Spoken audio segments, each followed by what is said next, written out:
শুরু হলো কলকাতা পুলিশের কনস্টেবল ও লেডি কনস্টেবল নিয়োগের প্রিলিমিনারি পরীক্ষা। কড়া নিরাপত্তায় চলছে পরীক্ষা, অবশেষে অপেক্ষার অবসান।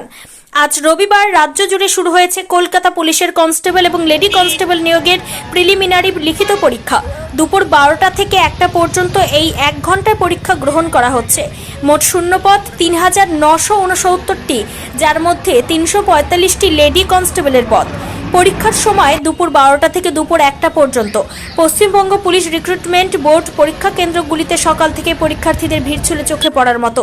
তেমনি মায়াপুর ঠাকুরভক্তি বিনোদ ইনস্টিটিউট এর পরীক্ষার্থীদের ভিড় ছিল চোখে পড়ার মতো। তেমনি মায়াপুর ঠাকুরভক্তি বিনোদ ইনস্টিটিউটের পরীক্ষার্থীদের ভিড় ছিল চোখে পড়ার মতো। ওএমআর শিটে ভিত্তি করে এই পরীক্ষা নেওয়া হচ্ছে। প্রতিটি পরীক্ষা কেন্দ্রে পুলিশের তরফে কড়া নিরাপত্তার ব্যবস্থা করা হয়েছে। পরীক্ষার্থীদের মাস্ক পরার পাশাপাশি নিয়ম অনুযায়ী অ্যাডমিট কার্ড ও বৈধ পরিচয়পত্র যাচাই করে ভেতরে প্রবেশ করানো হচ্ছে।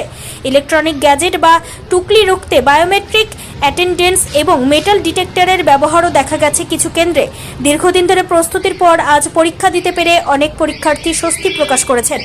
এবারের পরীক্ষার প্রশ্নপত্রের মান কেমন হয় তা নিয়ে পরীক্ষার্থীদের মধ্যে উত্তেজনা তুঙ্গে।